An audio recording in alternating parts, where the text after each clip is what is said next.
Babe, huwag naman ganito. Please. Tawan mo nga ako. Babe, hindi ko kaya mag-isa. Manitigan mo naman ako. Visit ka talaga. Babe!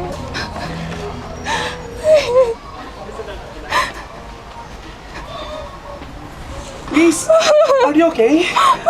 Oh my God. Help! Tulong! Miss, are you okay?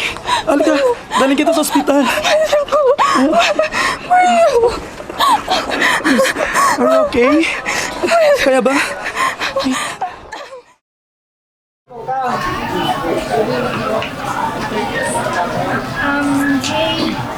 Ikaw ba yung tumulong sa akin last month?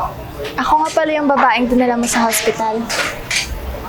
Ay, oo nga. Ikaw nga, miss. So ano, kumusta ka na?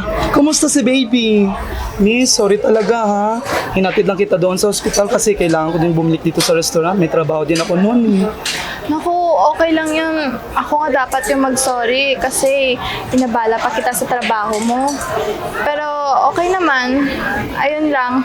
Ngayon lang ako nakabisita dito sa trabaho mo para magpasalamat. Hindi man naligtas si baby pero sobrang na-appreciate ko yung ginawa mong pagtulong. Oh my God. Nawala si baby, miss. Miss, sorry ha. Punyeta talagang mga lalaking yan, no? Wala na silang ginawang iba kundi saktan to yung mga babae. Ako nga pala si Angelica. For short, Mami Jal na lang. By the way, I'm Carla. Carlo sa umaga. Ikaw So talaga. ano, kakain ka dito? Sige, upo ka. Kuha lang ako ng menu, ha? Sige, salamat. Excuse me. Sige, thank you.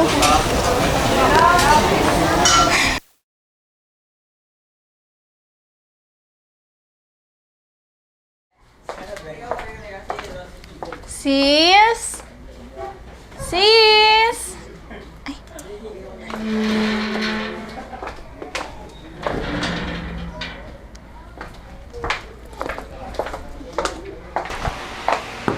Sis? Sis?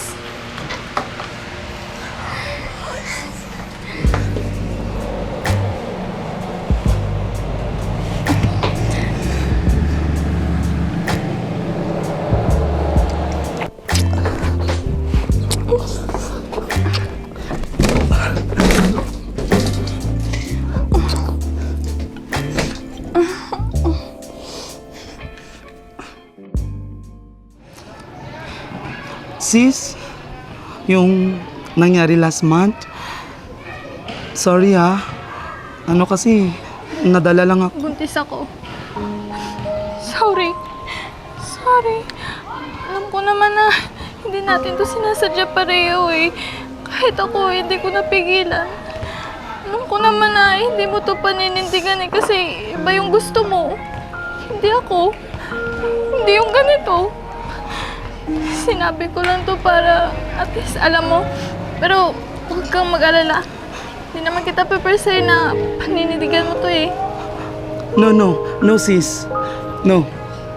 Don't worry. Papaninindigan ko yan. Pananagutan ko yung baby na yan. Talaga? Pero paano? Alam naman natin na ayaw mo sa babae. O ano naman. Hindi hadlang ang kasarian para ipagtaguyod yung batang yan. Alam mo, sa maikling panahon na magkasama tayo, pinaramdam mo sa akin yung pagmamahal. Kung paano magmahal. Paano minahal. Kaya, paninindigan kita. Handa akong magpakalalaki. Basta't ikaw lang makasama ko habang buhay. Ikaw nagturo sa akin na wala sa kasarian ng pagmamahal. Lalo na ang pagtayo bilang ama. Hayaan mo. Hindi mo naman kailangan magbago para maging tatay sa anak natin. Kasi tanggap naman kita. Dahil mahal na mahal kita.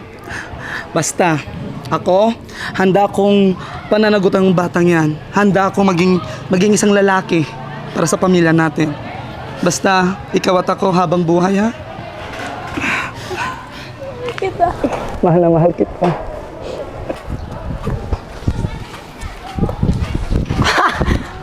ayos ah. Ito na may pinagpalit mo sa akin, bakla? Sa bakla ka lang pala babagsak? Panyeta. Oo, bakla siya. Pero hindi siya bakla lang. Hindi naman nakakatawa yung kasarian niya. Alam mo yung nakakatawa? Ikaw. Kasi, lalaking lalaki ang tingin mo sa sarili mo. Pero wala ka namang binatbat. Wala kang bayag. Kasi duwag ka. Natitiko na ako sa iyo ah, nagtitimpi na ako. Nagsisisi nga ako ba't pinatulan pa kita? Kasi kung sino sa inyong dalawa yung nakakahiyang kasama, ikaw yun. Supot ka kasi. Supot? Mas lalaki pa pala ako sa'yo eh.